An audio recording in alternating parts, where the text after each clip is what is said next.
What is up, Wolfpack? Welcome to another Behind the Mic with Jay Roberts. Today, I am surrounded with some WWE superstars. The Hall of Famer, the mouth of the South, Jimmy Hart is in the building. And WWE superstar, Bad News Barrett is in here. Thank you both so much for coming around. Now we got to get right down to it. WrestleMania 31 is going down March 29th. First time ever right here in Northern California, going down at Levi's Stadium. Man, thank you guys so much for coming by. Mouth, I grew up, I feel like I'm 8 years old all over again, watching WrestleMania. Like, I'm getting goosebumps. This is amazing. I wish I was 8 years old. I'll tell you that right now. But you know what? Thank you. You know what? It's so great. You know, Bad News and I, we've been hitting all the radio stations, and we love coming here. We look forward to this so much today. And everywhere we've gone, everybody's been such a wrestling fan and love wrestling so much. And the TV people that we did stuff for today too. But we love it here. And I just got to tell you, thank you for supporting that and being part of the WWE universe. And in Santa Clara, it's going to be big, man. WrestleMania 31. It's going to be great. I cannot wait. Now, I got to get over here to my man, Bad News. I know you've been on the DL for a few months now. Everybody wants to know, four-time Intercontinental Champion. Do we know, how's the shoulder? It's feeling good. I'm about 4 to 6 weeks away from getting fully cleared, and then once I am cleared, I'm going to have some bad news for whoever is the Intercontinental Champion. That's what I'm saying, because you never lost the belt. I never lost that belt. Currently, The Miz has had it since I left. Dolph Ziggler has currently got it. I'm going to be making a beeline for whoever has my title when I get back, and I'm going to smash them right between the eyes with a bull hammer and take my title. Only sounds first. Right here. We already got the match set. Bad News versus the fake Intercontinental Champion. It's coming your way 4 to 6 weeks. Now, what is your favorite memory? Well, WrestleMania 3 was great. You know, 3 different times going out there, but still WrestleMania 1.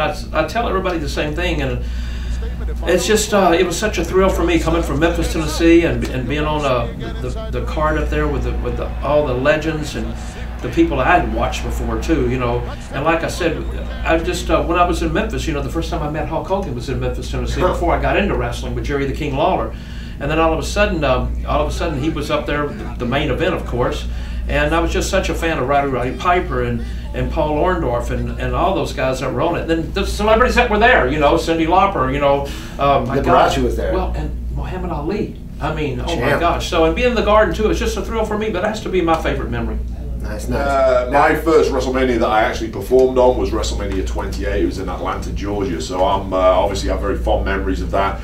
Things didn't necessarily go too well for me once the bell rang, but the whole build-up for it, you know, doing all the press and meeting all the fans out there, walking down that aisle in front of 80,000 screaming fans in the Georgia Dome, it was an incredible experience. I just wish that bell hadn't rang, because once the bell rang, I lost pretty quickly, unfortunately. But yeah, it was a great day aside from the ending. Got a question for you. Leading up to WrestleMania, it's not a one-day event, Jimmy.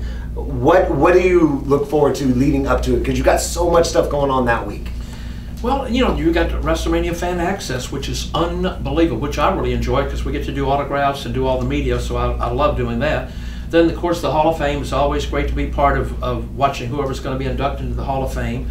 And, you know, I was just telling somebody the other day, I said, if you could make any changes, I said, I wish we had 3 parts of the Hall of Fame. I wish we had ECW part of the Hall of Fame, because I thought ECW was very important to the culture of this great business.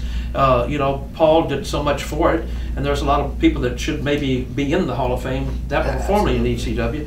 And then all of a sudden there was the WCW part of it. Like Sting might go in this year, maybe he won't, but if he goes in, to me, he was always with WCW, never with WWE, you know. And I thought that would be something new to start now, being part of WCW. And of course, our superstars and legends that, you know, for the WWE, of course. But I'd love to see that take place. But I love going to the Hall of Fame, and just the whole week is so much fun. You know, people come from 30 or 35 different countries, and you know, people get married there, and people have parties there, and I mean, it's just, I mean, when you pull up to that building and you see 35 of semi trucks, and you see 8 or 9 or 10 of these trucks carrying all the props, and you see 14 or 15 giant buses at some of the superstars, it just, you know, it just makes you excited. It's just something about it, you know. WrestleMania 31, March 29th, Levi's Stadium.